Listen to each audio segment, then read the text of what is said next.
Excellencies, dear engineers, dear colleagues, students everywhere, ladies and gentlemen, good afternoon and my warm greetings to you all from UNESCO headquarters in Paris. At the outset, I would like to inform you that this webinar can be followed in two languages, English and French. Please use the interpretation channels at the bottom of your Zoom screen to switch between languages. My name is Amal Kasri. I am the Chief of Section of Basic Science, Research, Innovation and Engineering at the Natural Science sector at UNESCO. And I am delighted to be here today together with my colleagues, Mr. Xiaofeng Hu, the Director of the Division of Science Policy and Basic Science, and also Professor Shahbaz Khan, the Director and Representative to UNESCO Multi-Sectoral Regional Office for East Asia.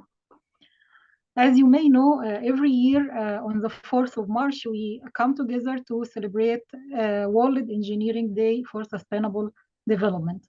This is a global initiative proclaimed by the General Conference of UNESCO in 2019. And since its inception, the day has witnessed vibrant celebrations across the world. Our esteemed partner, the World Federation of Engineering Organization, plays a pivotal role in organizing and coordinating these celebrations through its extensive network of members and partners and institutions. This year's celebrations promise an array of stimulating activities and events. Among these activities is an accelerating hackathon where engineers can apply their theoretical knowledge in a fast-paced simulation of real-world projects. The results of this hackathon will be broadcast during a 24-hour global stream, which will also feature discussions on key engineering topics. This global showcase will highlight local events from various corners of the world. I encourage you all to participate in this 24 hours global stream. It is accessible via the World Engineering Day website. Additionally, we have an impressive lineup of distinguished speakers who will make this webinar both informative and invigorating. If you have any questions for our speakers, please feel free to add them to the chat box. Specifying the speaker's name, of course. Ladies and gentlemen, without further ado, let us start this exciting webinar, and I am delighted to start by sharing a message by Ms. Lydia Bretto, our Assistant Director General for Natural Sciences at UNESCO, who regrettably is unable to join us today, but her insights remain invaluable as we gather here to celebrate the World Engineering Day for Sustainable Development.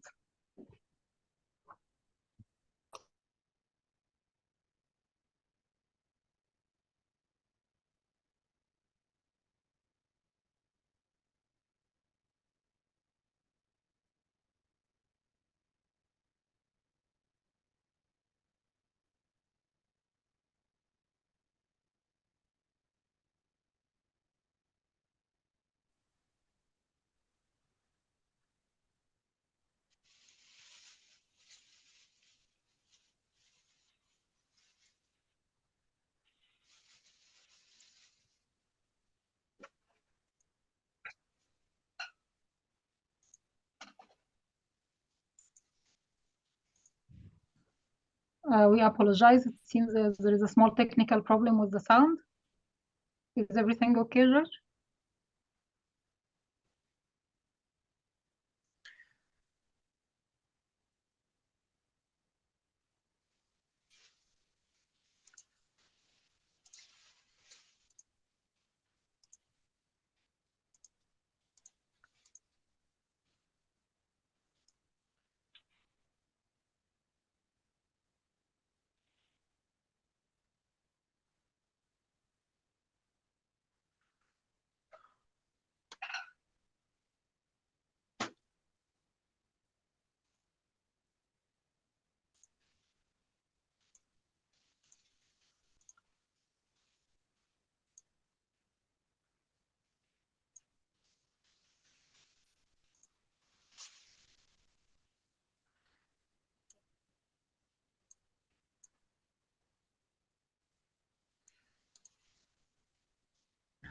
Okay, perhaps until we try to figure out this technical issue, we are very sorry about that.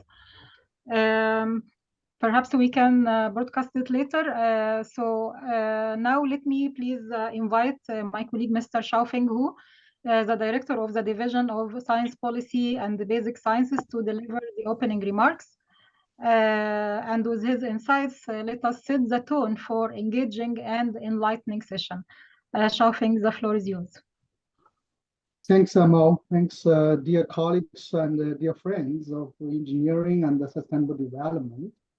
And good morning, and good afternoon, and good evening, depending on where you are. And first, it is a happy World Engineering Day for Sustainable Development. Today, we gathered virtually and transcending borders and time zones to celebrate the unwavering spread of the innovation that engineers bring to our world.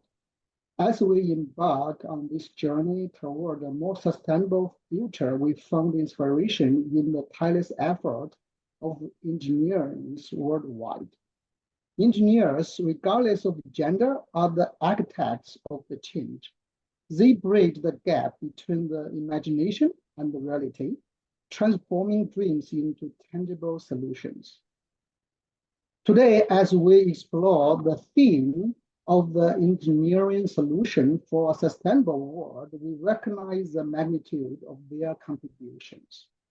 However, innovation alone is not enough. To be effective, engineering must be open, inclusive, and collaborative. As the lead agency of the 2024 to 2033 International Decade of Science for Sustainable Development, UNESCO is developing and sharing a clear vision and a dedicated mission in close consultation with member states and the partners of other UN agencies, the International Science Council, the World Federation of Engineering Organizations, and as well as scientific unions and science academias and other civil societies. This decade is our a chorus where science, technology, and engineering hurry. It is time to bridge disciplines to foster interdisciplinary collaboration and to ignite transformative solutions. The decade is not merely a proclamation, it is the call to action.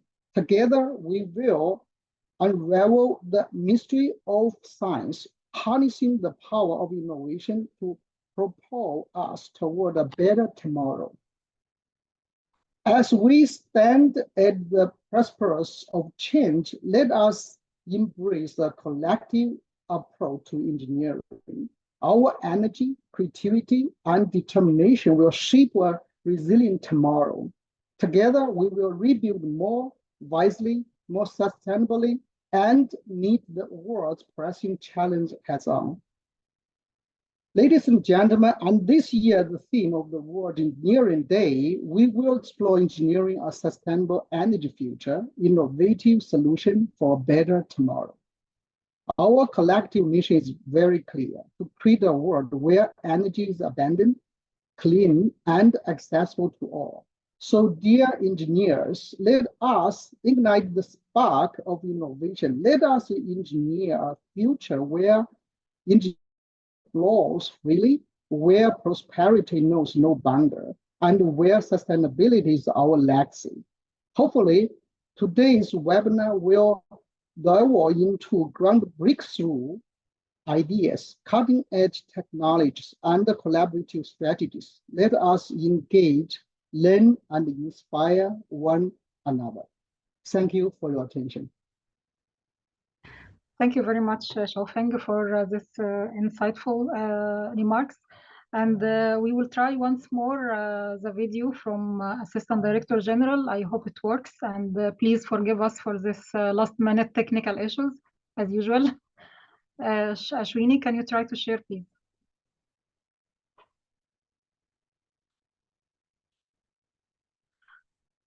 Okay, I think apparently there are some issues with the sound today.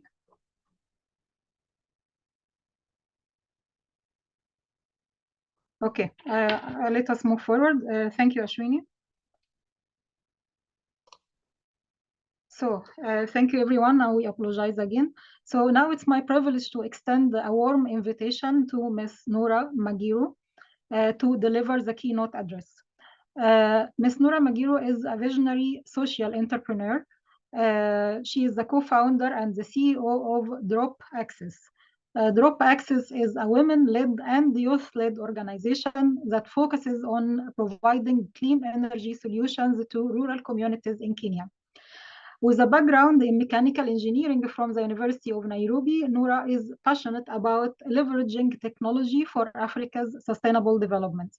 In addition to her role at Drop Access, Noura holds the esteemed position of co-chair of the Energy Access Working Group within the Council of Engineers for the Energy Transition, operating under the auspices of the UN Secretary General.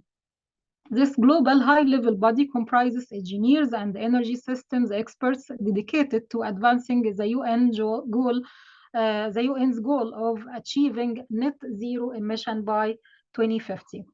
Let us eagerly anticipate her insights and enriching perspectives as we embark on this momentous occasion. And Noura, the floor is yours. Thank you so much, Amal. And I'll just share my screen. I hope you can hear me. Yes, we can hear you very well. Please go ahead. All right. Let me share my screen.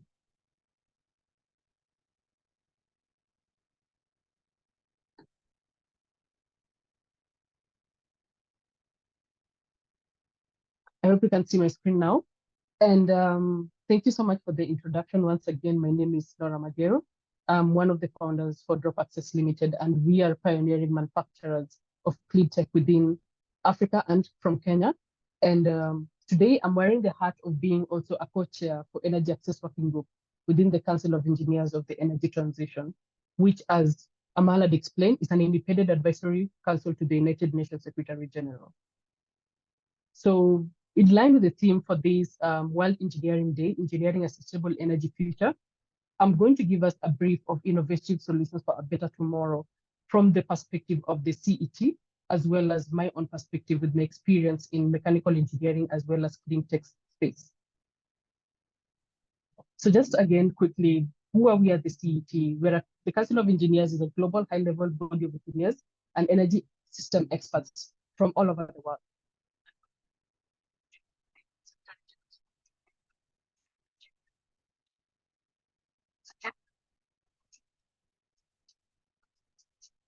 I'm sorry, Noura, I'm sorry. We cannot hear you now.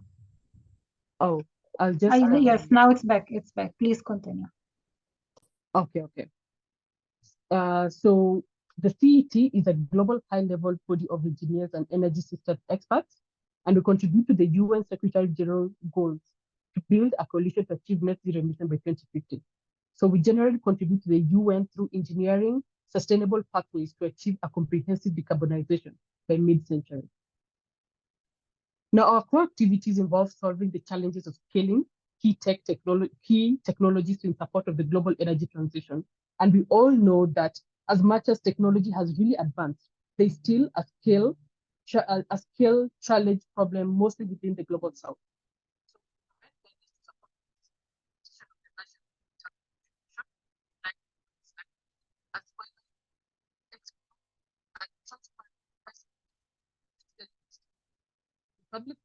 We publish technical briefs on zero carbon technologies, including breakthrough technologies that we have interacted with as engineers within the space, as well as from our networks. We analyze sectoral and integrated pathways at regional and local levels, and we provide guidance and technical advice from a globally diverse expert perspective, ensuring a gender responsive energy transition and decarbonization. We are a thought leader in the sustainability space.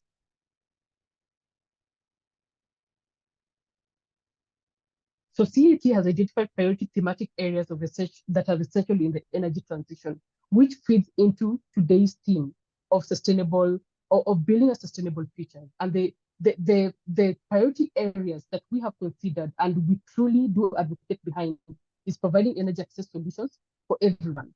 Large-scale renewable deployment and digitization, because digitization is a very fundamental part of ensuring universal energy access. energy-intensive industries, such as the concrete and the steel industries, energy in transportation, e-mobilities and the like, energy efficiency, because we ought to double on our energy efficiency strategies. Hydrogen as a solution that will propel adoption, and mostly in the storage space, and critical minerals that are a big fuss right now because of their sourcing and their endpoint. So we contribute through expert contributions that are made through working groups as well as the task force. So each of the priority areas identified above actually either has a work group and a task force. Now, so far, our outputs that we've issued briefs on the hydrogen technologies and what the future could look like, the best practices for renewable energy integration, briefing notes on the cement and the concrete industry, as well as the steel industries, then beyond basic electricity access, then realized promise of solar power for economic growth, and the focus is on sub-Saharan Africa. As we all know, some of the people who do not have electricity at the highest rate fall within sub-Saharan Africa, where my continent, where actually I come from. So this has to be looked at a greater focus if we're thinking of a universal energy access. And finally, decarbonizing the cement and the concrete sector, as well as iron and steel industries. Most of us actually do not know that in the next decade, Africa is going to be the biggest consumer of cement and the concrete. So there lies an opportunity to be able to decarbonize these sectors, but also do it sustainably while creating economic growth for the continent. We've issued statements in the past, such as the COP7 statement on the CET priority focus for accelerating the energy transition. And our focus was to identify the best engineering and technology practices and pathways that apply locally in country for regions as well as globally. Our statement was also on leveraging on the global expertise of the CET to enhance regional and global collaboration and connectivity around technology pathway and accompanying finance. Finance is a major issue that must follow adoption, but financing also comes along with the appropriate technologies that are guided by the engineering practices. We also collaborate with other agencies to identify priorities and develop roadmaps with sustainability, such as the IRENA and other organizations within the space. And we serve a resource for national decision makers and multilateral institutions on technology mix, as well as the other options that we can leverage on as a continent. Now, what are the current states for sustainable energy solutions? The world added 50% of, that is around 50 gigawatts more renewable energy capacity in 2023 compared to the previous year. Solar takes 75%. The COP28 climate talks call for tripling of renewable energy capacity and doubling energy efficiency improvements by 2030, according to the World Economic Forum. For energy storage, the globally installed energy storage capacity addition in 2022 was estimated to be 42 gigawatts, around 99 gigawatt hours, with the lithium ion dominating the market. But then preference seems to be shifting from the LFP, the lithium iron phosphate, vis-a-vis the NMCs because of cost implications, while hydrogen storage is proving most promising. 2030 predictions show that Asia Pacific, the APAC region, will dominate with 47% installed capacity, that is on gigawatt basis, while the Middle East and Asia, the EMEA region, will follow with 24%. For e-mobility, the International Energy Agency reports that electric car sales have exceeded 10 million in 2022, with 14% of all new cars being sold being electric. China is leading with 60% of global electric car sales. Europe is secondary with 15%, while the US has 45% increase in electric car sales in the past. In sub-Saharan Africa, the 2- and 3-wheeler are the most popular, and the dominating regions are the South and East Africa that has the most number of fleets. And there has been public and private investments that have been channeled within East Africa to ensure that startups actually do thrive and projects are brought to bankability. Shell Foundation estimates that investments worth 3.5 billion to 8.9 billion are needed to satisfy the market for electric two-wheelers in 5 African countries, namely Kenya and the other East African countries by 2030. For policy and regulations, governments are implementing policies and regulations to promote renewable energy, including subsidies, incentives, emissions reduction targets. The world is only halfway towards the adoption of advanced policy frameworks for sustainable energy, according to the World Bank. There is a growing emphasis on energy efficiency in building, industries, and transportation to reduce overall energy consumption. But sadly enough, in 2023, the energy intensity, the main metric used for the energy efficiency of the global economy, fell back to 1.3, while it had a steady 2%. While in clean cooking, achieving universal access to clean cooking is one of the most significant levers to achieving global climate and development goals. So today, 2.3 billion people who live each day without clean cooking still live with us in this continent. And the number of people without clean cooking solutions continue to trend upwards in sub-Saharan Africa, which is quite alarming, as much as there have been trends and advancements in promoting clean cooking within the continent. So 4 out of 5 people continue to cook their meals over open fires today. And nearly 4 million people die each year from unhealthy cooking practices. This is unacceptable. So to get us to a point where we all have universal access to clean cooking, 300 million people will need to gain access to cleaner cooking solutions every year to ensure universal access by 2030 at a cost of 80 billion annually. Compared to clean energy, this is actually just 1% of the subsidies. Now, the challenges in creating energy future are quite vast. And these include intermittencies and reliability, where, like an example, my country, Kenya, has achieved 76% renewable energy injection into the grid, but yet 40 million people are at risk of intermittency and reliability of even what's available. But then renewable energy sources also are intermittent and not reliable if we don't integrate them with appropriate storage. Yet storage is still quite expensive. There is infrastructure development that is still hindering advancement to an energy safe future. Building the necessary infrastructure for renewable energy, including power grids and storage facilities, requires significant investments and planning. Financing needs bankable projects. Technology innovation. Continued research and development are essential for improving the efficiency and cost effectiveness of renewable energy and clean energy technologies. In such as clean cooking, the focus has been on the stove technology, while we need more focus on the social economic benefit of these technologies into the market, mostly in the global south. Transitioning from fossil fuel to sustainable alternative processes is still lagging behind and faces economic challenges, as many existing industries are deeply entrenched in traditional energy sources. So how do we address the loss of economic gains and livelihood? I know for sure this is one of the factors that we still have to overcome and have a global or a universal or even a regional acceptance on how to address the economic gains or the economic loss in the transition and the loss of livelihoods. Political and policy uncertainty. Changes in the political leadership and policy uncertainty can impact long-term investment in sustainable energy projects. Resource availability, such as the rare earth minerals that are used for solar panels, wind turbines, battery technology, pose such a challenge to scalability. And there isn't such a clear universal path to sustainable and non-exploitative access to critical minerals while promoting this adoption of these critical minerals for manufacturing. And we finally need global cooperation. Achieving a sustainable energy future requires international cooperation to address climate. Current geopolitical tensions will undermine ongoing efforts. So as I wrap up, I'd like to read to us the speech given by the UN Secretary General, Antonio Guterres, on the launch of the CET. Climate change is a global crisis caused by human activity. Our decisions can solve it. With technology and economics on our side, we can actually achieve energy access and decarbonize energy system. This demands progress in 3 areas: ensuring energy access for all, rapidly tripling investments in renewable energy, and of energy efficiency, and phasing out coal and stopping investment in new coal, oil, and gas exploration. All this will take more ambition and policy intervention. It will also take experts with technical knowledge and skills to plan and help implement an inclusive and sustainable pathway to decarbonization. To put it simply, we need engineers. So ladies and gentlemen, I'm wishing you all a happy World Engineering Day. And as we fall into this webinar, I hope that we will finally have implementation strategies and also it spark a journey where we finally get to see the future that one day has to be. Thank you so much. Thank you very much, Nora, for this insightful presentation and the information on CET. Thank you very much for this. I remind the audience with us, if you have questions, please add your questions to the chat or to the Q&A button and direct it to the speaker, please.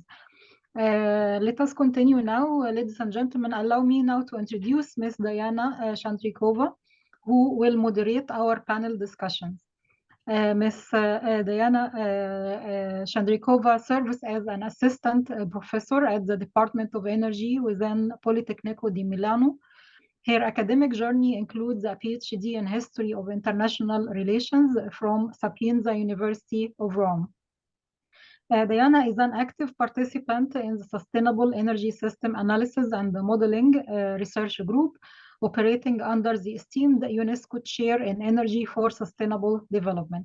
The group's mission revolves around assessing the impact of energy scenarios and the technology roadmaps, aligning them with the Agenda 2030 and the national energy, environmental, and economic policies. Their research spans diverse spatial and temporal skills, including integrated energy system optimization, inter-sectoral linkages, and electrification strategies. Diana's expertise significantly contributes to advancing sustainable energy solutions and modeling the energy transition, and we are fortunate to have her expertise guide our discussion today.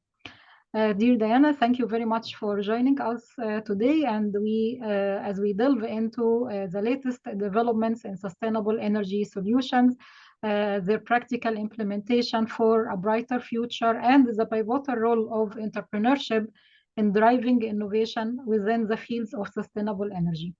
The floor is yours.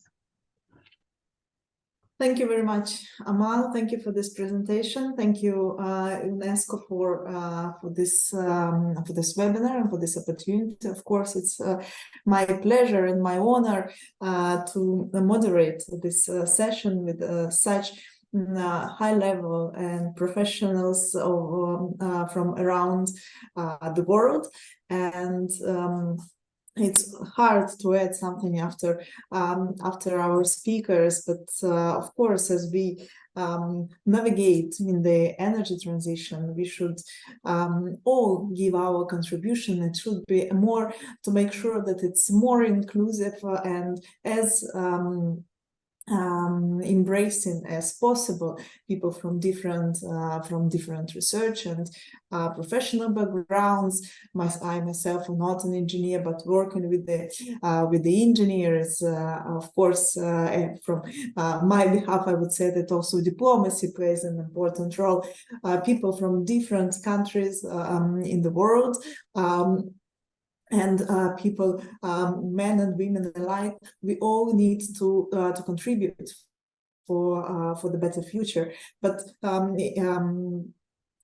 it goes without saying that the key role in this transition plays engineering, applied science, and also the south of the world. That is something that was underlined during the COP28 recently, and I'm sure will be also discussed during the next COP, and that is something very important for the energy transition, and that is something that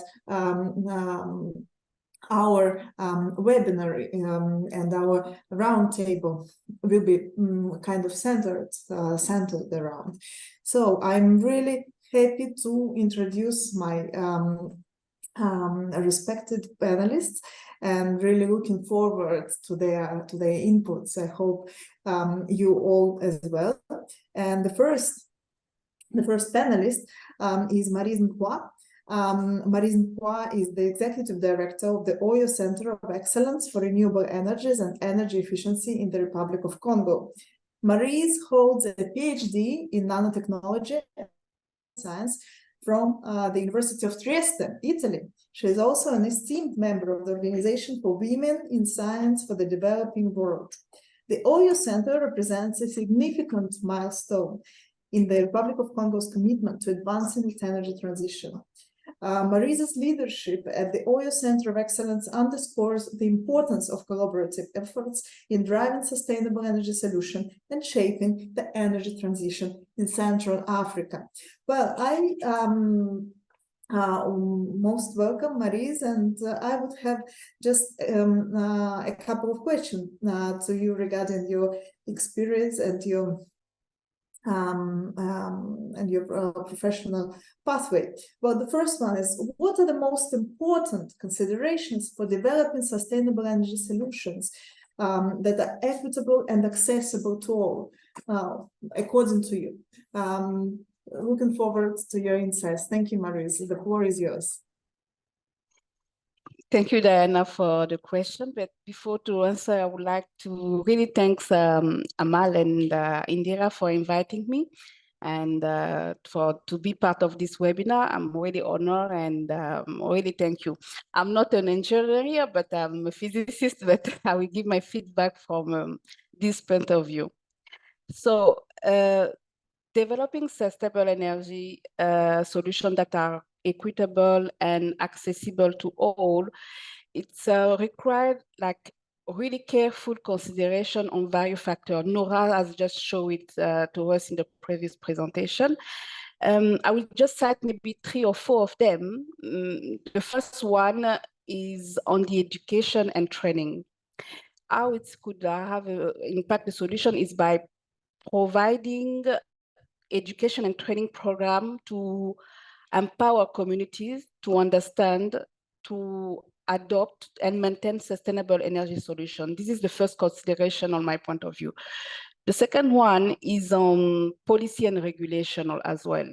And I think Nora has really easy my point of view, but I would just say on policy and regulation is by implementing like supportive policy and regulation that promote equitable access to sustainable energy, and not only promote this, but also address potential barrier, because the situation is not always the same in each part of the world.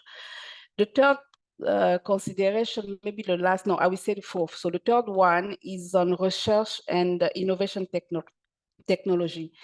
We all know it's really important by investing in research and development to create affordable and efficient technology. Not only created efficient technology, but those creations need to be suitable for diverse environment and the context on which you are also. And the last one, I think, is for my point of view, it's really important, because we could do training, we could do policy and research, but we need to, first of all, have the community engagement in order to make the thing move forward.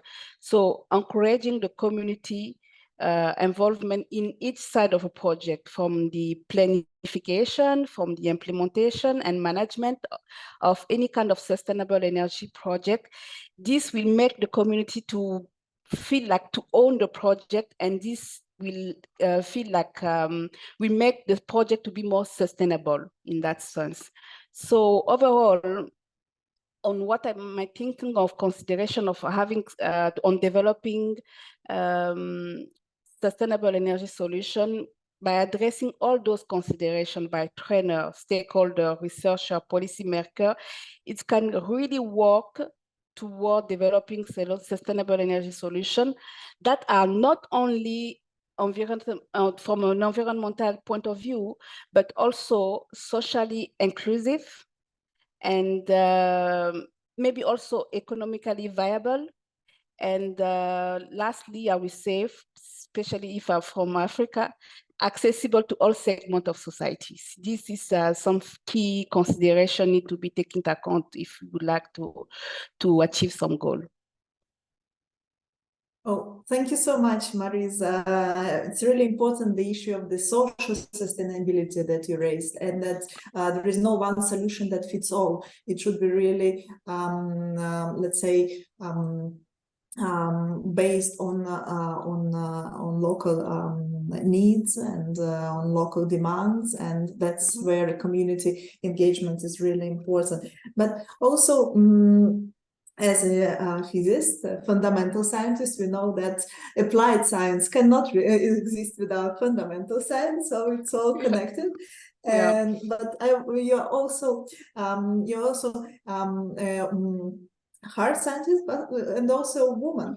And Yes. we would like to ask you that about the role of women in the energy transition and global development, also because you are a member of Organization for Women in Science for the Developing World. What is it according to you? Thank you. Thank you, Diana. And this topic is something really special in my heart for sure. like what I think is that the role of women in energy transition or developing development, it's multiform, it's multifaceted. But I will just keep few aspects, which I think it's really the core in order to succeed on understanding the role of the woman in science. The first one, always like in education and capacity building, because when you invest in a girl education in STEM field, it is essential because it's like you are building a skilled workforce, and it will also fostering innovation in the energy sector. So this is from a girl education in the STEM field, but still in the same point of view, if you provide training or capacity opportunity for women in the technical or managerial role, that can definitely help on bridging the gender gap in an energy workforce as well. So because this is the matter, current matter in our society. The second one, it's more in the advocacy point of view, in policy advocacy, because we know that yeah, I'm always speaking in my perspective for my continent, for my country. We have a lot of disparity in law comparing to women. So if the women's participation in policy making and leadership role is crucial for shaping energy policy and strategy that address gender disparity and social equity as well. So supporting women leadership development and representation in energy governance can therefore lead to more inclusive and effective decision-making process, if I would say. The third one, it's linked to my continent and my country, is more related to energy access and poverty alleviation. So we find women in my country, they are, and it's no, the data has already proven that women are disproportionately affected by energy poverty. So often they're spending significant time and resources collecting like fuel, wood, and water for cooking and eating. It's making them away in a certain kind of way from education or any kind of level up activity. That's why Nora, when she said about, I noted clean cooking. So it's important, like improving access to clean and modern energy service can free up from women and girls to enable them to pursue education, income generating activity, or other kind of opportunity for socioeconomic advancement. So overall, what I could say is that ensuring like gender equality and women empowerment in the energy sector is not only a matter of social justice, but it's also a strategic imperative for achieving sustainable and inclusive development worldwide. That's my point of view. Thank you so much, Maurice, for your input and for these important words and talking about the education of girls and women in science and STEM disciplines. I think that role models like you, examples like you, play really a great inspiring role for our future generations. Thank you so much and for your inputs. Okay, I will move toward our second speaker and our next panelist, Surya Raghu. Surya Raghu is the founder and director of eTech International, based in the United States of America. In fact, it's very early in the morning there, so thank you very much for waking up so early for us. And the visiting professor at Wits University, South Africa. He's a scientist, inventor, and entrepreneur.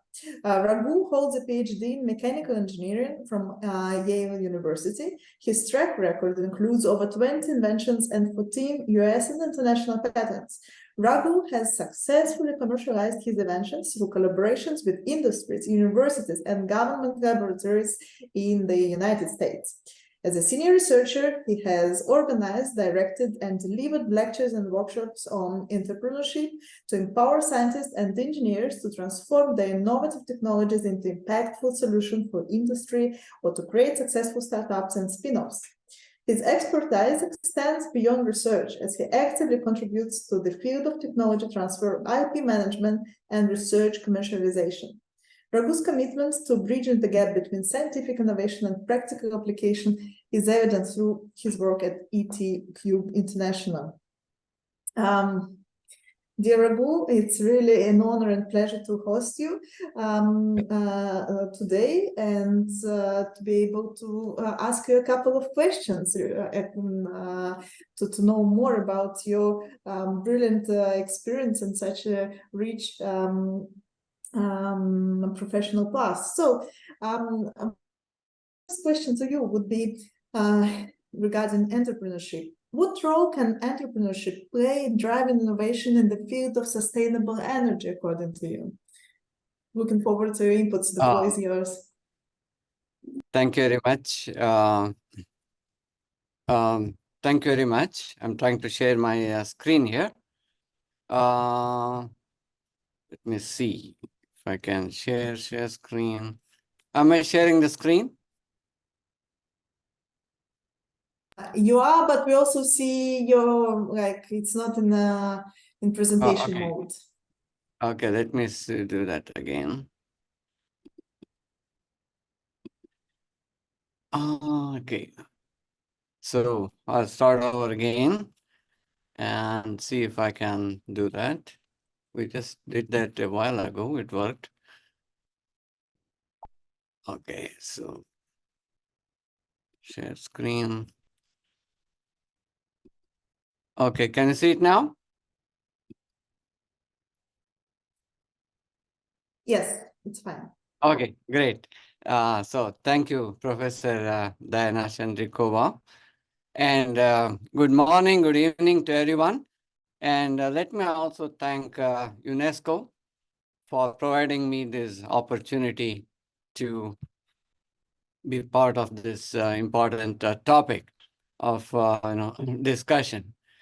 So the question you asked me is, what role can entrepreneurship play in driving the innovation in the field of sustainable energy?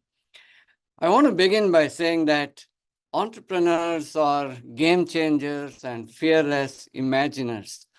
That is, they want to change, they want to have an impact, and they want to make the world a better place. So we are not afraid of imagining things, innovative ideas, and trying it, experimenting it, and implementing it in the real world. The second point I want to make is that because of this nature, this fearless nature, that entrepreneurs, they want to bring changes, they don't accept the status quo, we can dream of what seems to be impossible, right? And so we can come up with radical or disruptive innovation and not only dream, but also make it happen. So in this context of today's topic of sustainable energy, I want to refer to this small picture here that I'm, the schematic that I'm putting on the right side of the screen. So what is plotted here is the energy produced and plotted against time.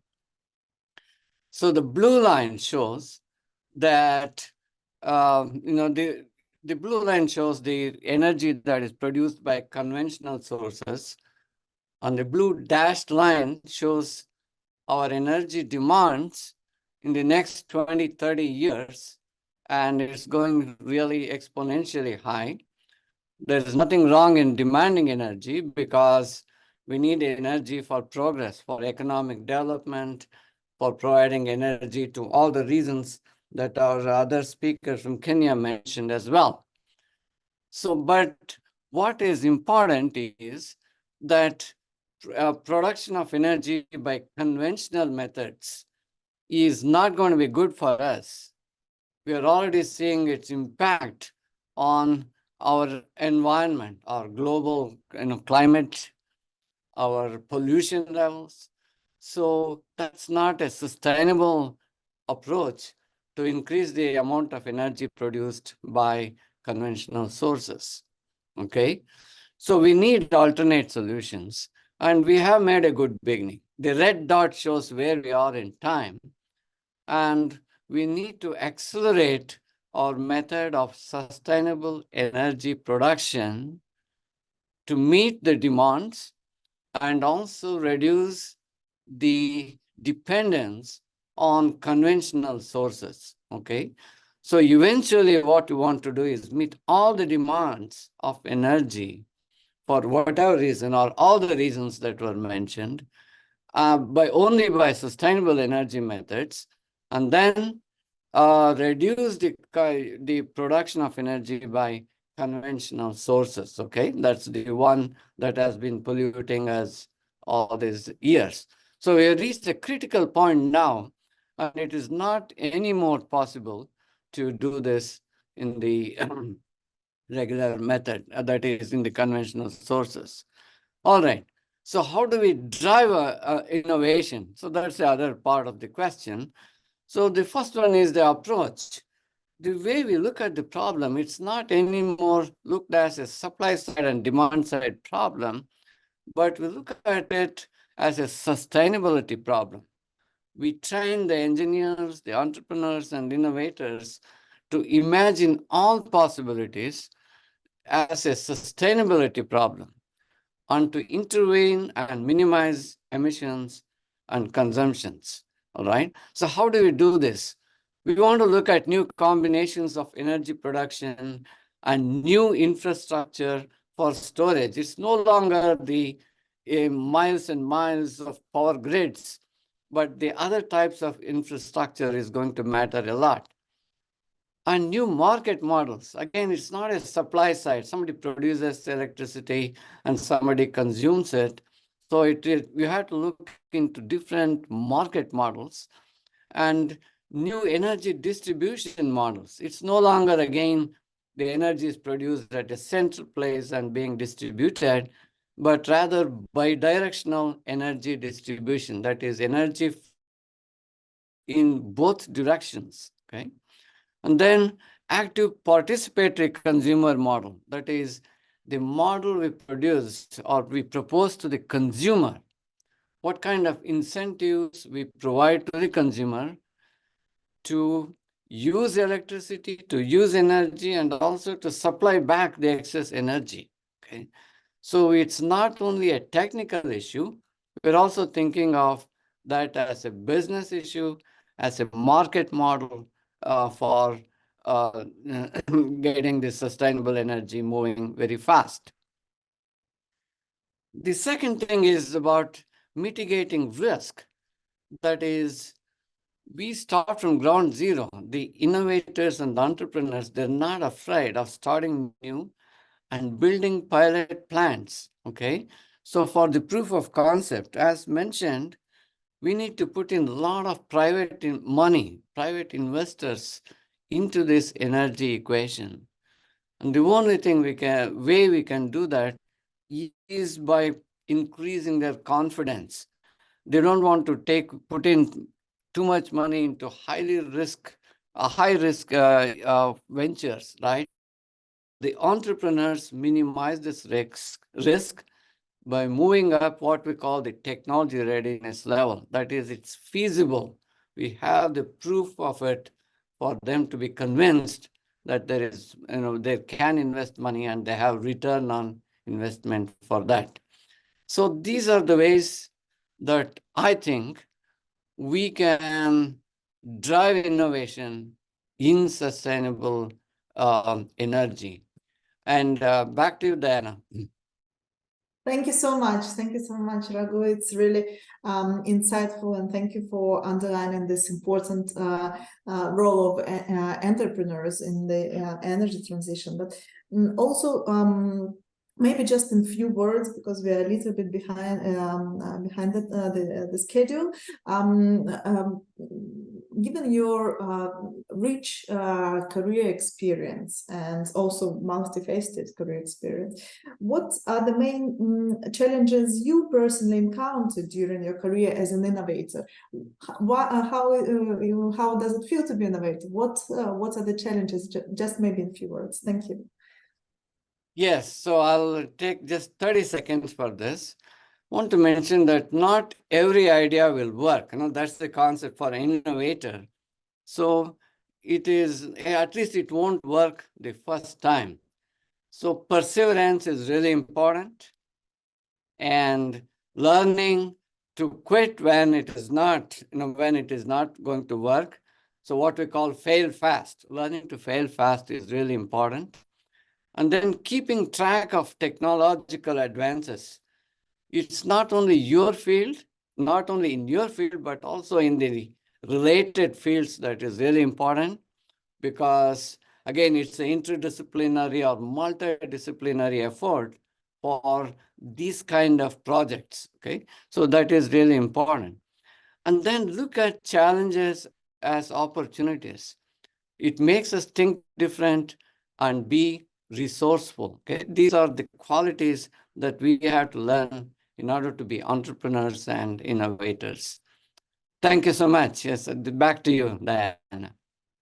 Thank you so much, Raghu. I think that these suggestions that you gave, that can actually work not only for entrepreneurs, not only for entrepreneurs, but also for other fields. For myself, I will take away the fail fast thing. It's like the first time I hear it, but I think it's a kind of genius. Yeah. Fail fast and move forward. So thank you very much for these insights. Thank you for being with us. And we are moving to our next panelist, and I'm proud to present Lady Annie Ferronato Mariani. Lady Annie is the executive director and co-founder of Amprum Biogas. She holds a PhD in energy system planning, renewable energy biogas from the State University of Campinas in Brazil, and she's an environmental engineer. Lady Annie specializes in biogas, biomethane, energy from waste, and sustainability. She's a consultant for Institute 17, a nonprofit organization that works on projects related to sustainable development goals. She's also a co-founder and partnership coordinator of the Women in Biogas Network, Brazil. She actively promotes the growth of biogas solutions. Lady Annie is also an honorary council of Red Biolec, network of biodigesters for Latin America and the Caribbean. So, Lady Annie, most welcome to our panel. And the first question that I would like to address to you is: how can biogas solutions contribute to the energy transition and sustainable development? The floor is yours, please, Lady Annie. Thank you, Diana. Hello, everyone. Thank you a lot for UNESCO and UNIDO for the invitation to participate in this webinar. And thank you for the previous colleagues that brought a lot of good insights for us. And first of all, biogas is a renewable energy produced through use of agriculture and sewage, food waste, organic products from industries. And it's produced through the works of bacteria. And this biogas can be used for electricity to substitute wood, and also as biofuels. And the role of biogas, it's really important for the energy transition and sustainable development in our countries, because it can be produced in a lot of different scales and a lot of different realities, and really can be used for substitute fuels as a household biodigesters and a clean cooking, as our previous colleague said. And also in a big scale, as in Brazil, we have a lot of big landfills that are using the biogas to produce biofuels and to be used in trucks and the electricity generation. Then I think this is the most important thing, is we are using residues, effluents to produce energy, and using it as to reduce the greenhouse gas emissions, but also to think about how we can be more resilient for the climate change. Thank you, Diana. Thank you very much. Thank you very much, Lidiane. I think that you mentioned a very, very crucial word. The concept of energy transition is resilience. Yeah, and that's something where biogas can really help a lot, because that's something that really, let's say, and it's a formidable example of circular economy that helps us to be autosufficient in a way, and also to be more resilient. Well, I'm kind of curious, reading your biography. What is Red BioLab? Is you're an honorary counselor of Red BioLab. Could you please share some? First of all, maybe you can explain what it is, and share some success stories.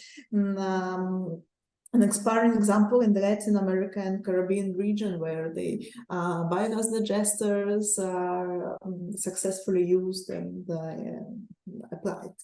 Thank you. Okay, thank you for the question. The Rede Biolac is a network. It's like a group of people that was formed and this work started in 2009. Some years ago. Is a network of biodigesters for Latin America and Caribbean.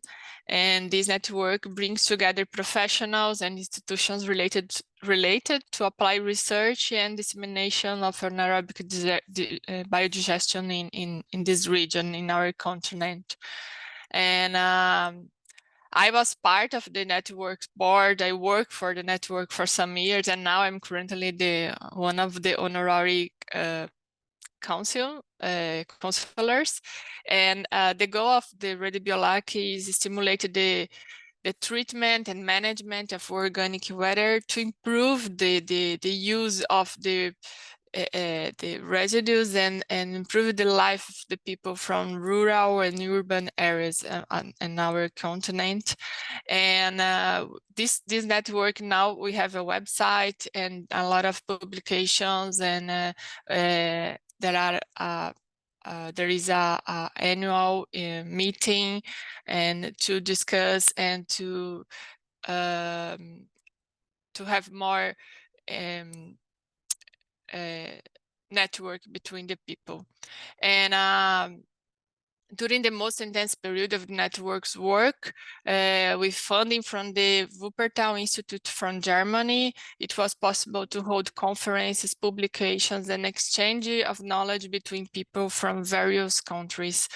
Therefore, considering it is known that there are thousands of household biodigesters spread across the continent, generating benefits for families and communities.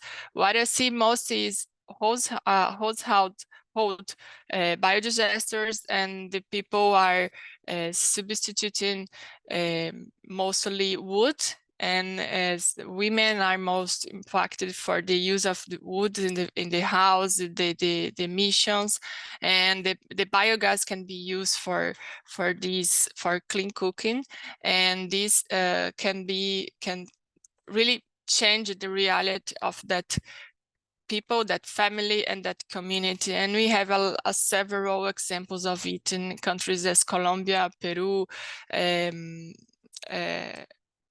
Costa Rica, Brazil, and also as we see in Africa and Asia, and not just in. I think it's important to understand that the role of the engineers in all is understanding the need of the people in the field, not only talk about technologies, but how the technologies can make difference in the life of the people, and bring this knowledge of people and technology to the decision-making level, to integrate various point of views and find the agreements through the sustainable development. Thank you, Diane. I think I hope I answer your question. Yeah, it's perfect. Thank you so much, Lidiane. And I really agree with you that technology should first and foremost be for the should be used to make life of as many people as possible better. And biodigesters is one of the wonderful examples of such technology, where household biodigesters can actually straight away, through clean cooking, improve the condition of women, but also the household, children, and others. So thank you so much, Frediani, for your wonderful, insightful inputs. And we are moving towards our next panelists, and I'm really happy to have here with us today Beni Suryadi. He's the manager of the Power, Fossil Fuel, Alternative Energy and Storage Department at the ASEAN Center for Energy and Intergovernmental Organization within the Association of Southeast Asian Nations, ASEAN. He holds a Master of Engineering in Gas Management from the University of Indonesia.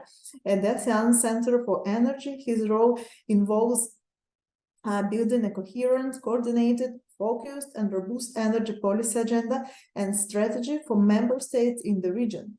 Beni leads studies that provide policy recommendations on enhancing power connectivity and market integration. Notably, he has been involved in significant projects such as the development of the 6th ASEAN Energy Outlook to ASEAN Interconnection Master Plan Study and the ASEAN Climate Change and Energy Project. His expertise lies in energy policy and electrification planning, contributing to the sustainable energy future for ASEAN region. Well, actually, I'm also very much personally interested in the topics that you deal with in your work, and I'm really excited to know a little bit more about your work, about what you are. Or what you work on, and about this interface, policy and science interface. That's something that is extremely important for energy transition, of course, not only, but today we are talking about this particular matter. So I would like to ask you, how can engineers, scientists contribute to evidence-based policymaking? From your experience, what is the main contribution? Thank you. Thank you, Diana. Thank you very much for your kind introduction. Thank you, UNESCO. Thank you very much for having me in this important occasion as we join the celebration of the World's Engineering Days for the Sustainable Development.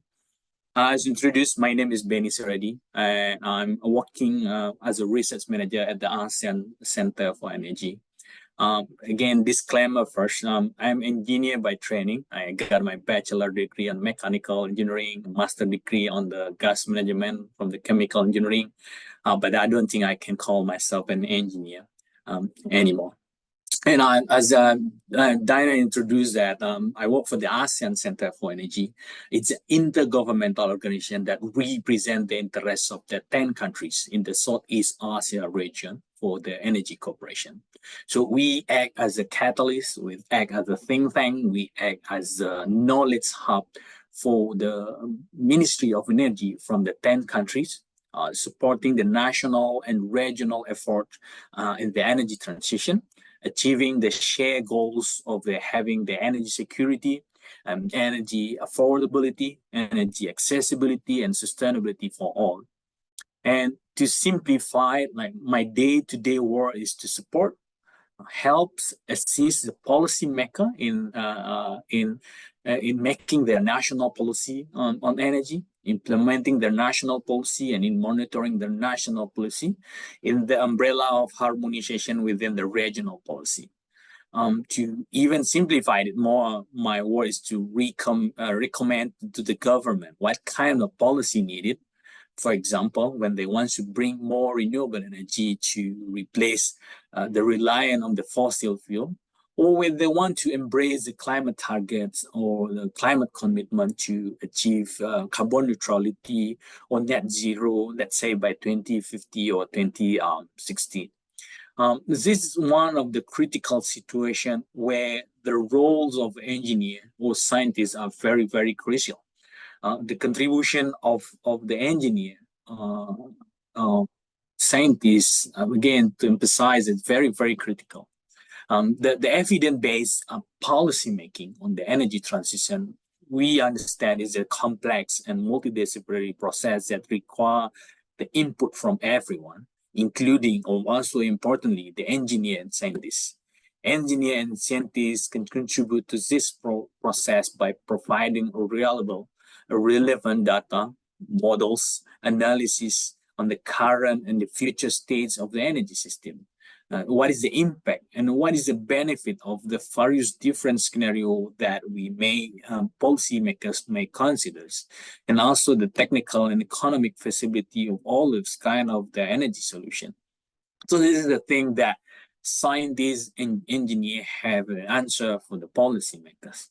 So by doing this, the scientists and engineers will be able to inform and support the decision making of the policymakers, where without that kind of information, it helps them to balance the trade-off between all the options that we have to address. I mean, the policymakers need to address, for us in the region, I mean, so policymakers need to address the need to fulfilling the energy, but it's also what is the impact to the social, and what is the impact to the economic development, but also at the same time, what is the impact on the environment, the climate commitment that the country is being made. So the engineer and scientists can contribute and must also contribute and engage in the dialogue and the collaboration with all of these stakeholders. I stop there, Diana. Thank you so much. Thank you so much, Benny. Thank you for also given this perspective of a practitioner of evidence-based policymaking, giving some guidelines on how scientists and engineers can engage in this important process of evidence-based policymaking, which is always more and more relevant, and scientists are more and more asked, engineers are asked to have to provide policy relevant information, and from the other part, the policymakers, they need prompt and scientific inputs and technical inputs. So, but now that we know how scientists can engage or engineers can engage in the evidence-based policymaking process, but why is it important? Why is it important to bridge this gap between science and policy? And is there any gap at all? What do you think? Thank you. Thank you. That's going to be, yeah, that's going to be, I mean, of course, definitely we need to recognize if there's any gap between the policymakers and the scientists or in the engineer. From experience that we also learned that to some context, we see that how science has failed to inform the public policy with quite a consistency or pessimism that is growing among the scholar that engaging the policymaker, that it's worthless. Or whether it's worth their time and effort. We also learned that many researchers, many academians, many scholars simply also do not understand that policy work will to know where to begin. This unfamiliarity to some context also jeopardizing or limiting their ability to communicate across the point of view or the distinct culture that separate them from the policymaker. At worst, this might cause the disengagement, making it significant gaps between these two worlds. But it also, in another side, there is also a lot of question, but do policymakers really care about 1,000 papers that being published in the first quarter journal? It's going to be like whether a policymaker able to see the value of the research from the work that being done by the scientists of engineering. The quest for the evidence-based policy making is little more like maybe than a pipe dream. So, but the way I see it's like, I mean, it's going to be both policymakers and the scientists or engineer are thinking and talking and figuring out the solution about the same thing. I mean, this is our all common problem. But it just they see it differently. And just because they see it differently, they speak differently, and they talk differently, again and again contributing to more and more wide gaps between the policy and academic work. And this is what we at the ASEAN Center for Energy are doing, bridging these two worlds. At ASEAN Center for Energy, one example that I may share that we established what we call it ASEAN Researcher Network on the Energy and Climate Change. So this is a group of the researchers in the Southeast Asia region who are working on the issue of the energy and the climate change. So we utilize this group. From ACE that I'm bringing the issue, I'm bringing the problem from the policymakers and extend it to the researchers that can be, hey, this is the concern that we have in the policymakers. Please consider or please do this as your research. So please give us a recommendation based on your studies. Going to be well. So we're bringing that. We're bringing the problem or bringing the concern. We're bringing the question from the policymaker to these researchers. Also, at the same time, we are supporting this researcher, the academy, the scholars, to translate their high-tech language paper that's going to be into what we call it a policy brief. So from this 10 or 15 or 20-page journal paper with a very high text and language that could be translating into 2 or 3 policy briefs that where the policymaker will be able to read it clearly and then understand what is kind of point. So this is the gap that we are trying to bridge by having this ASEAN Research Network on Energy and Climate Change. And so far, we already have around 600 group of the researchers who are working on this issue, as they are become a brain for the policymaker in addressing the issue on the energy and climate change in the region. But the last point that I also would like to address is a gap between the policymaker with the local engineer or scientist. I put emphasis on the local because for us in the developing countries, I mean, quite often you see that there is donors or from the developed countries inviting the policymakers from Indonesia, Malaysia, and the other countries or go to travels to Europe, to France, to Germany, and then expose them with the high-tech technology that Germany has, or the France have, or UK has, or the US has. That it could be 2 or 3 weeks trips, and then come back from that trip. That most of the policymaker will their head will fulfill with so. As this is kind of the solution that we need to apply to our countries. And then they will go make a policy based on that. So this is so I see the gap that's going to be like whatever that they learn, that's it has to be, I mean, they have to also get an input from the local engineer or local scientists that will be able to help them to address this issue from the local perspective. So this is where I see is also a very critical point, that the gap that we are experiencing that we need to address. I hope I respond to that question, Diana, and thank you very much for the opportunity to share my views. Yeah, thank you very much, Benny. Yeah, brilliant. Thank you for these inputs, for reminding us that it's a two-way road, two-way road from the policymakers and scientists, and we always need to find some kind of consensus, common ground, but also to engage and to move forward both ways, like from the demand side of the scientific advice, and also from the supply side of the scientific advice, and to find the common language, to find the communication. As you said, through policy brief, and also what you said, you're a kind of policy broker, yeah, like you created this space in order to make this demand and supply meet engineers, scientists, and policymakers meet. It's very important. And also, I connect your final consideration to what Maurice Nkwa said before. It should be applied locally. It should be there is no one-fit-all solution. It should all be, the local context should be taken into consideration. And thank you again, Benny, for being with us. And I'm moving to the last but not least of our panelists, and I'm particularly happy to present Adedoyin Adeleke, because he's also my colleague here at Politecnico di Milano, at UNESCO Chair in Energy for Sustainable Development. And he's a research fellow at the Sustainable Energy System Analysis and Modeling Research Group.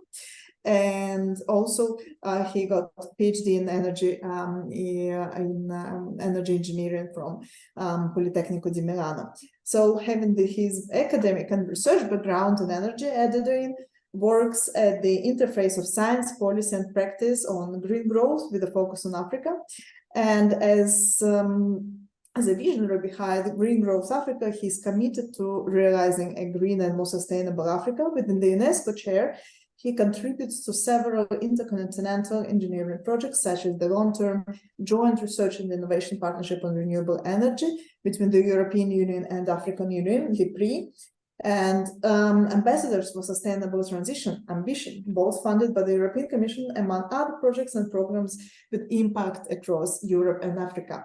Okay, Adedoyin, first of all, I would like to ask you a couple of questions. And the first one is, how can we encourage the adoption of sustainable energy solutions in developing countries? What is your take on it?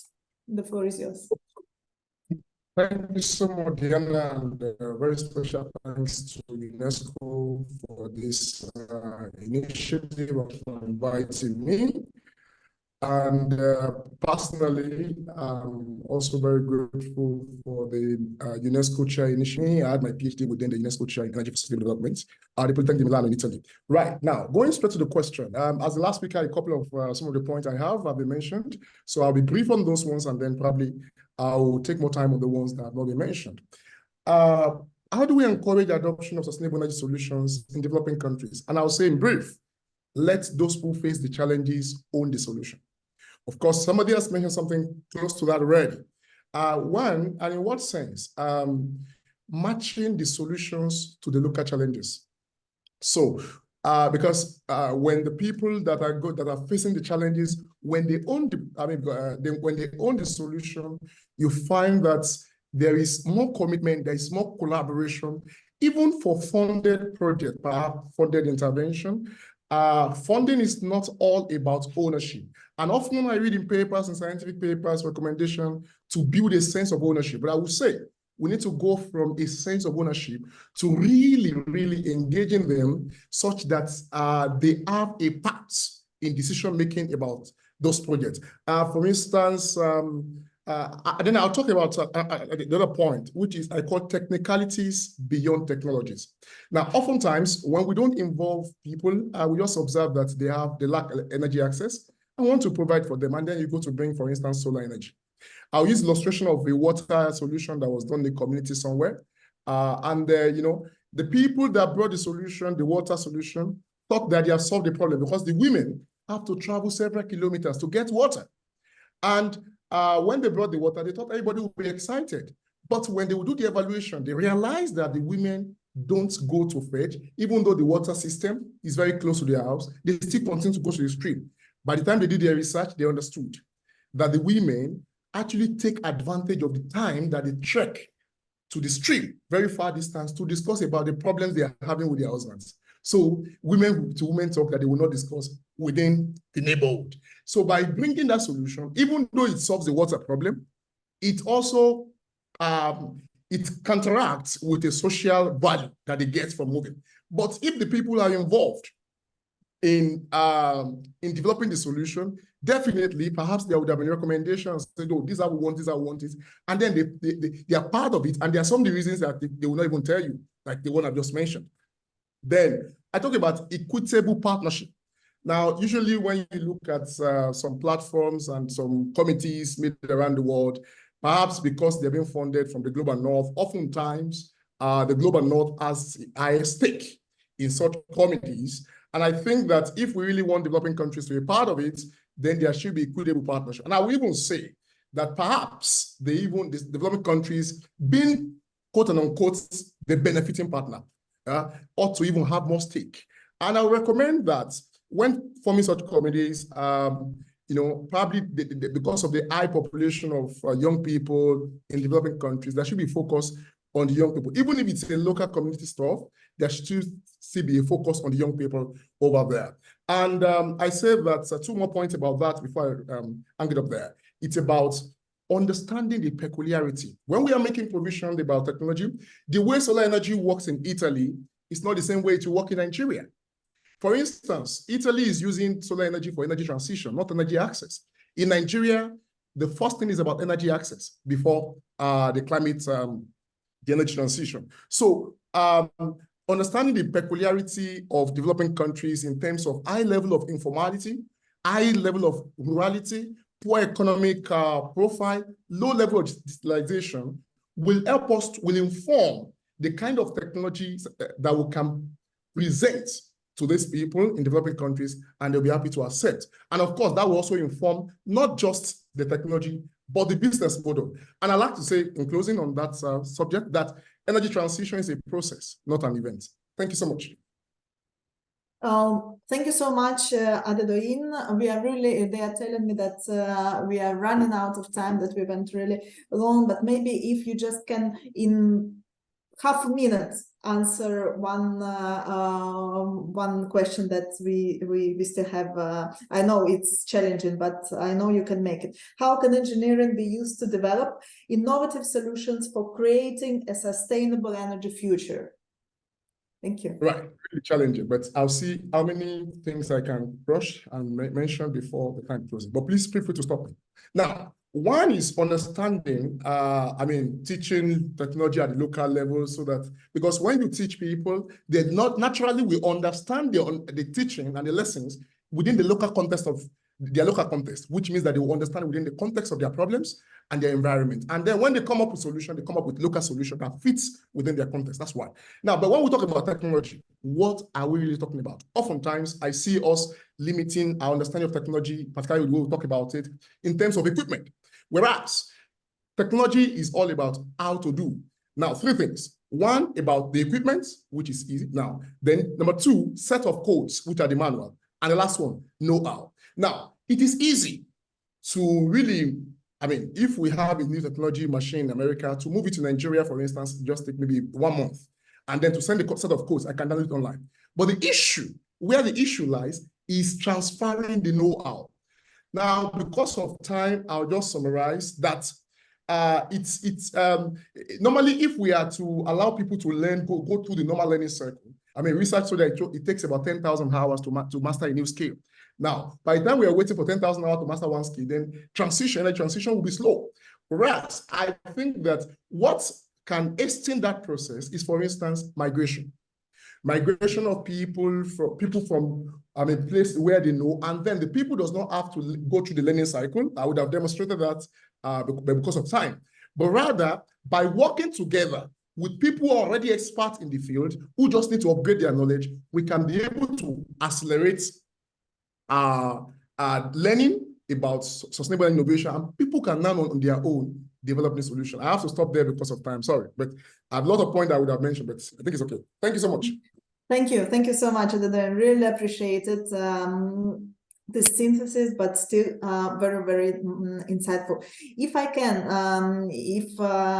I'm allowed to ask just a couple of questions. There are many questions, but I would just choose two, and I ask our speakers to be very, very straight to the point. So the first one is for Raghu.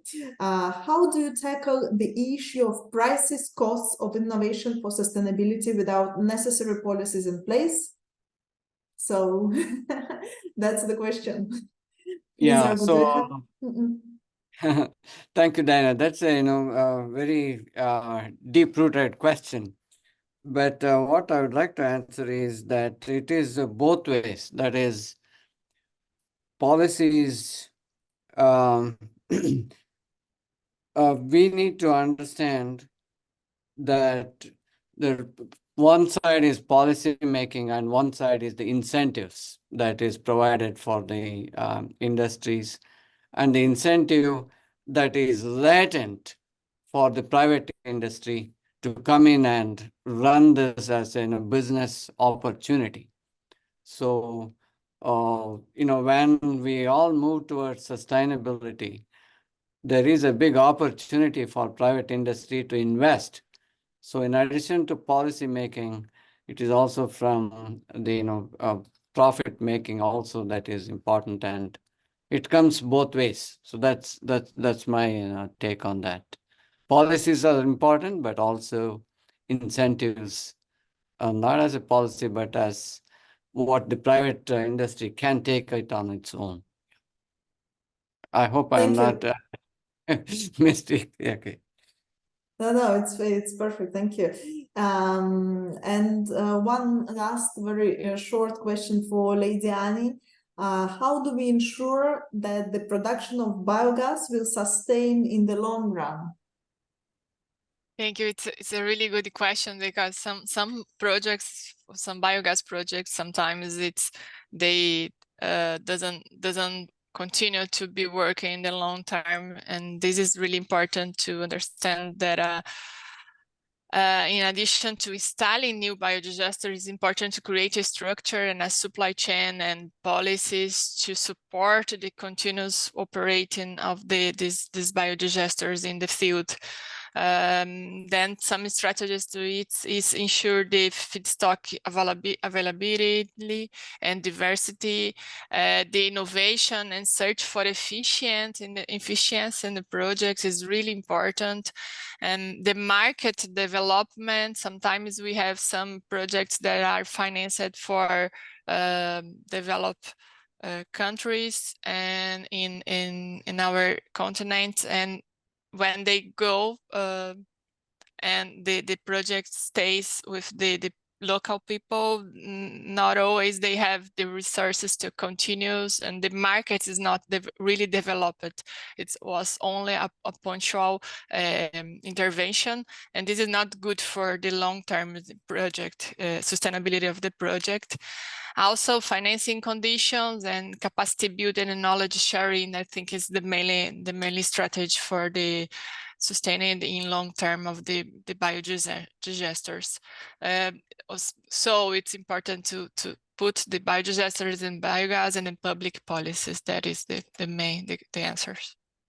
Thank you very much. So we came back to the science policy interface, and thank you very much for our panelists for this wonderful exchange that we had, and thank you very much for our audience for their questions. There were more than these ones, but maybe there will be a way to somehow send them to the speakers later on. And I'm leaving the floor for the closing remarks to Shahbaz Khan, and thank you very much. Thank you very much, Diana, for this great panel discussion. Your adept moderation of the panel actually is greatly appreciated, and the insightful exchange of ideas and perspectives during this session with you and all the panelists have been truly enriching. So I thank you all, you and the panelists, for ensuring a dynamic and engaging conversation. Thank you so much. Before we conclude with Professor Shahbaz Khan, I would like to ask you please to give us one more chance to try the video of our Assistant Director General. Hopefully we overcome the technical issues. Let us see.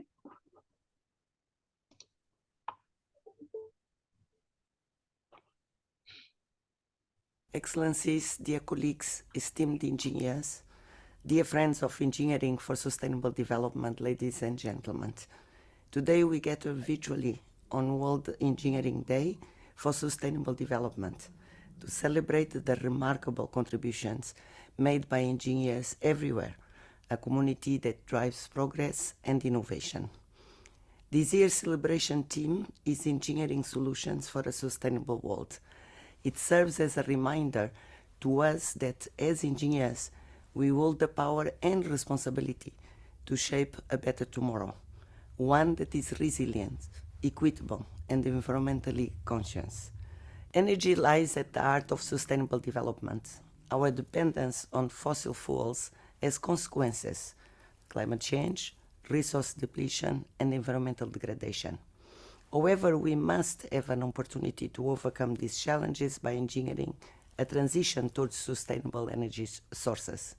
Nations attending COP28 in Dubai last December approved a roadmap for transitioning away from fossil fuels.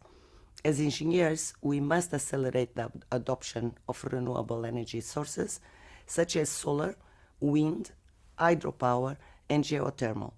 Simultaneously, we must strive for a greater energy efficiency by improving energy storage systems, including batteries. We must reduce waste and optimize energy use through smart grids, energy efficiency buildings, and innovative transportation systems. Electrification is another critical avenue. We must reduce greenhouse gas emissions by electrifying sectors like transportation and heating. Electrical vehicles, heat pumps, and grid-scale storage will all play a crucial role in this transformation. The spread of smart cities will be essential in our urbanized world. Moreover, these cities will not really be smart unless they are also ecological. In other words, they should not only have recourse to digital technologies, but also contribute to sustainable development, such as through the widespread adoption of renewable sources of energy, wastewater management, and waste recycling systems and urban revegetation. We must also address material choices. Petrol-based materials like plastics are polluting our environment and damaging our health. Plastics have been found not only in animals, but also in fruits and vegetables. The World Economic Forum estimates that there could be more plastic particles than fish in the oceans by 2050. Our challenge is to develop bio-based alternatives to plastics and other petrol-based materials that meet product specifications. Ladies and gentlemen, let us also prioritize inclusion and diversity. Historically, women have been underrepresented in engineering.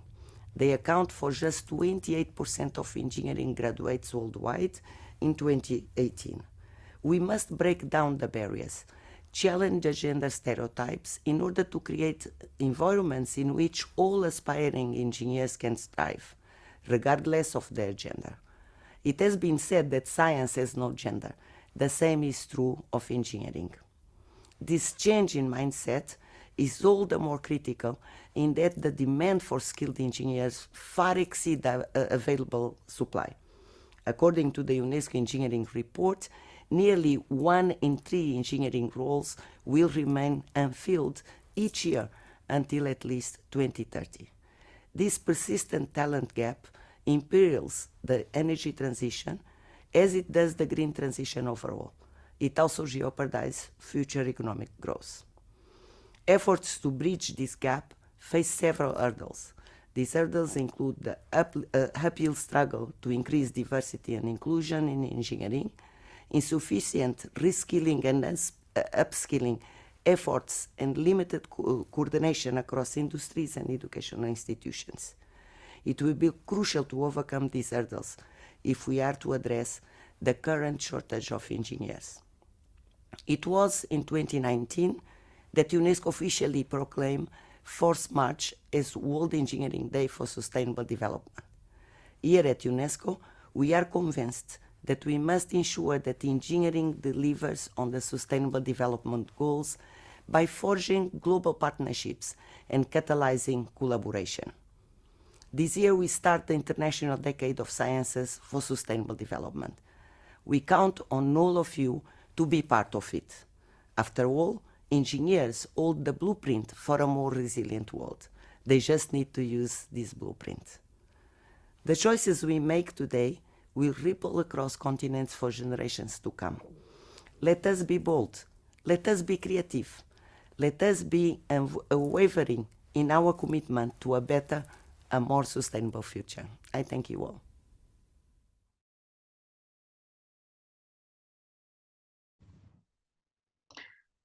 Thank you very much. So the technology worked this time. Thank you very much for our Assistant Director General for these awards on the occasion of the International the World Engineering Day. And thank you all for your patience and listening.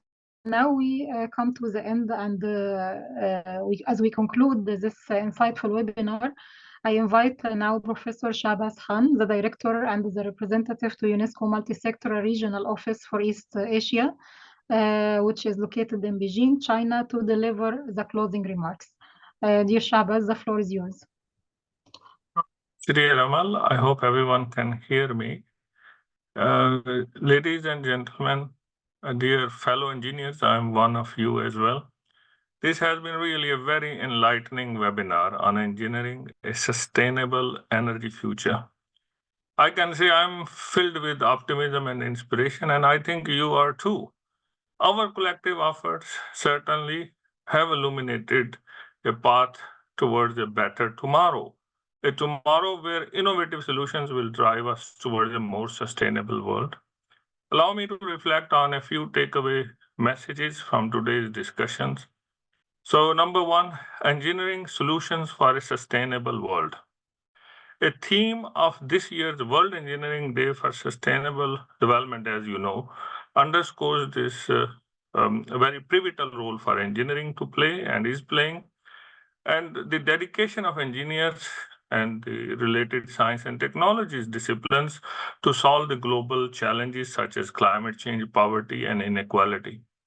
Ladies and gentlemen, it's a very important time in our lives where we are at the crossroads of an engineering crisis, which is also an energy crisis, the water crisis, the food crisis. Energy plays a very important role, and we have to find the right solutions. That's where sustainable energy solutions is my other takeaway. Our planet is yearning for sustainable energy sources. Decisions we make today will be followed by generations. And we need to work on policy as well as on the leadership issues. I really like from discussions the science policy interface, which all of us have been working. And this is really to be triggered by what panelists have shared in an excellent way, our journey towards ownership. Ownership to a compact between engineers and engineering with society. The other really important message from today is the entrepreneurship and innovation. And this is cutting across several of UNESCO programs. For a better world, we need entrepreneurial spirit to progress this world toward the SDGs. So I thank the panelists, Ms. Marcy, Mr. Surya, Ms. Ledian, Mr. Barney Suryati from Jakarta. I used to be regional director there. Mr. Adrian, who really have made a very wonderful case with examples and practical examples for entrepreneurship in the field of sustainable energy.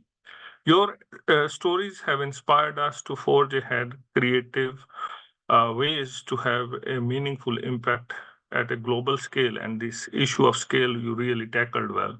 Collaboration and partnerships, this is very important. That's where UNESCO and all what we say UNESCO family brings together. We have witnessed the power of collaboration today through your excellent work, the video of our ADG Lydia Brito, to the opening remarks of Dr. Xiaofeng Hu, and certainly a wonderful opening speech of Nora.